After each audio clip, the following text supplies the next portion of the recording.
Actually guys, wala sa kung sino ang OFW na nasa ibang bansa or asawa ng OFW na nasa Pilipinas kung merong magloloko sa isang relasyon. Dahil choice yan ng isang tao. Ngunit choice yan na pwede makasira ng isang pamilya. At kapag usapang mag-asawa, lalo na kung merong third party at meron ng pagbabanta, ay dapat idinadaan na sa legal na usapan at legal na aksyon. Dahil kagaya dito sa binahagi ng isang kababayan natin na dating OFW na nasa Pilipinas na ngayon, na asawa ng isang aktibong OFW na kasalukuyang nasa Kuwait na meron daw kabit. At ayon dito sa video ni kabayan, mas matapang pa daw ang kabit at nagbabanta kaysa sa legal wife. Nakasal sila at meron silang senomar at rehistrado sila sa PSA. Kaya siya ang legal wife kahit meron siyang anak sa una. Ang sakang-sahod ng tanga. Saka niya binibigay yung pera. Kung binibigyan ko ng pera, hindi sana makagalit ang padala sa'yo. Ikaw may utak ka ba? Gamitin mo yung utak mo. Ha? Kung binibigyan ng pera, hindi sana lang yung padala sa'yo. Mas malaki pa. Baliw. Ulul kang gurang. Tignan mo mukha mo. Naamag na. Ay, alam mo, Cristel, huwag mo na lang na gurang dahil gurang ka rin. Tingnan mo yung itsura mo. Para lang inaamag. Kapal ng mukha mo. Antayin mo ha. Antayin mo yung ano dyan. Meron akong tagapalangga sa bayaw. Kaya antayin mo. Ha? Hindi ka natatakot, di ba? Hindi ka natatakot, ha? Alam ko naman na sinusubaybayan niyo ko. Alam ko na nag-aabang kayo kung ano nangyayari sa akin, sa amin. Siyempre, ayun, sinesendan pa rin ako ng mga video nung babae ng asawa ko ng pwede nga raw akong kasuhan. Kasi kahit hindi daw nababanggit yung pangalan niya, alam daw ng mga tao na siya yun. Akala mo naman walang investigasyong gagawin bago ako kasuhan. Yung voice message niya, kahit wala siyang pangalan doon, pwede daw ako makasuhan. Okay, anong sinabi mo doon? Hindi ba kakaso-kaso rin yung sinabi mo? Hindi ba mas makakasuhan ka doon sa sinasabi mo doon? Sinasabihan mo ko doon ng baliw. Ano to? Makapalang mukha. Baka kung mukha kang kawawa doon, baka kampihan ka pa or okay, siguro makakakuha ka ng attorney na ilalaban mo sa akin. Pero syempre kukuha din ako ng ipagtatanggol ako, di ba? Alam niyo yun, parang gusto nilang ipakita sa akin na talong-talo ako. Magkakampi na kasi sila mga mi. Tapos, mga mi, ito, ako kahit kailan hindi ko nilihim kung anong buhay ko. From the beginning, alam niyo yun, kahit kalkalin niyo yung Facebook ko, ito, kaya nga itong account ko na to, makikita niyo kung anong klaseng buhay ko yung mga mi. Noong naging kami ng asawa ko, may 3 akong anak. Yes, alam niya yun kung ano yung nakaraan ko. Ngayon, yun yung ipinapara nila na dahilan kung bakit iniwan daw ako ni MC ng asawa ko dahil nga, hindi daw naman ako matinong babae nung nakuha. Okay, may nakaraan ako. Bakit? Wala ba siyang nakaraan? Pero alam mo, hindi ko naman naipipilit kung ayaw niya sa akin o sinasabi niyang hindi naman daw ako malinis at madumi akong klase ng babae. Ang hirap i-explain mga mi kung ano. Pero alam ko naiintindihan niyo ako eh. Kasi mga mi, matatawag mo ba? Ayaw niyang tinatawag siyang kabit. Kasi fake daw naman yung kasal namin. Pinagawa lang daw namin yung marriage contract namin sa Kuwait. Dahil nga, magsasama kami doon. Nabuntis ako kay Karina. Hindi eh. Pinagawa namin yung marriage contract namin, hindi pa ako buntis eh. Kasi magsasama na kami bilang mag-asawa. Which is bawal sa Middle East na magsama ang mag-asawa na wala kayong papel. So, kailangan naming magpagawa. Alam na mga taga-Middle East yan sa Kuwait. Alam, ginagawa na. Hindi lang kami ang gumawa nun. So, yun yung ini-insist ngayon ng babae na hindi, fake daw naman yung marriage contract namin. Kaya, wag ko daw ipilit na kabit siya. Kaya siya galit na galit sa akin, May, kasi ayaw niya na, tinatawag ko siyang kabit. Mga Mi, eto kailangan ba may marriage contract kayo ng asawa mo para lang pag may pumasok na babae sa relasyon ninyo, matawag siyang kabit dahil may marriage contract kayo, at pag wala na kayong marriage contract pero nagsasama kayo ng maayos, may mga anak kayo, marriage contract lang ang wala nyo, hindi na siya kabit? Mga Mi, the fact na pumasok ka sa isang relasyon ng buhay nila na may mga anak sila at nagsasama sila ng maayos, kabit ka. Tama ba? So ngayon, yung ini-insist niya, galit na galit siya. Kabit, hindi daw siya dapat natawaging kabit. Anong gusto niyang tawag sa kanya? Pumasok siya sa isang relasyon, may anak yan. At saka umpisa pa lang na relasyon nila. Alam niya, nagmamalinis siya na hindi niya alam. Okay, binola-bola siya ng asawa ko. Okay, binola-bola ka. Pero nung nalaman mo, sana naglaylo ka. Pero hindi eh. Pinilit mo pa rin ipinasok yung sarili mo kasi masarap. Yun yung aminin mo. Alam mo, gusto tanggapin niya kasi sa sarili niya na may ginulo siyang pamilya. Yun lang naman yun eh. Bakit ayaw niyang tanggapin sa sarili niya na may sinisira siyang pamilya, na may ginulo siyang pamilya? Kasi nga daw, ini-insist na MC ng asawa ko na hindi naman daw siya masaya sa akin. Bakit daw kailangan na mag-suffer yung pagmamahala nila dahil lang sa akin? Tingnan nyo mga mi, tingnan nyo ngayon kung anong klaseng mindset meron yung papa ng mga anak ko. Kaya mga mi, hindi ko naman na ipinipilit na asawa niya ako kung yun ang sinasabi nila. Okay, may hindi ako magandang nakaraan sa Pasko. Alam niya yun, bago kami nagsama at never kong inilihim yun. May dalawa akong naging anak sa una. Nagkaroon ako ng pangatlong anak dahil nung nag-abroad ako, pumunta ako sa Qatar, wala naman akong karelasyon. So in open na relationship ako. So nakipagrelasyon ako, naka-day off ako ng isang beses. May nangyari sa amin at nabuntis ako. Isang beses lang yun mga mi. Isang beses lang yun, nabuntis ako at umuwi ako ng Pilipinas. Pag uwi ko ng Pilipinas, medyo lumalabas na sa mundo ngayon yung social media. Na open ko ang Facebook ng papa ng anak ko, may pamilya siya. Anong ginawa ko mga mi?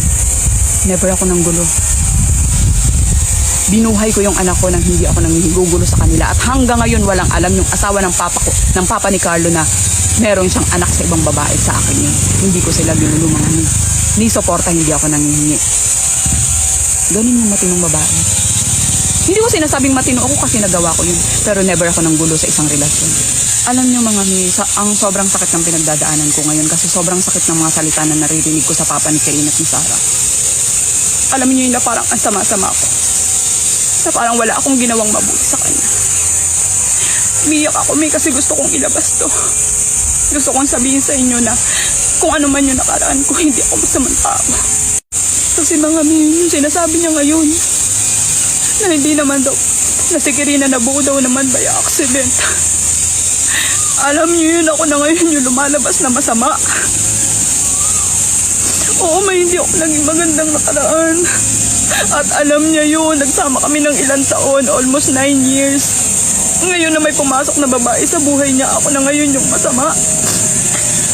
Naawa ko kay Karina at kay Sarah dahil ganun yung mindset ng daddy nila. Pero kaya ko to mga mi. Sinesendan ako ng video ng babae ng mga makakasuhan pa rin daw ako ng cyber libel dahil yung mga post ko patungkol pa rin sa kanya. Okay. Gawin mo ano yung gusto mo. Ayaw niyang tawagin ko siyang kabet. Sige.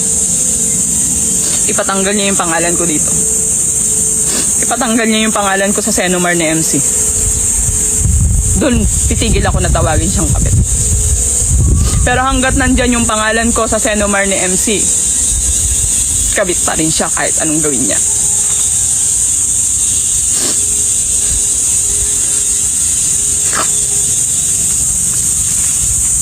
Ang sakit lang mga mo.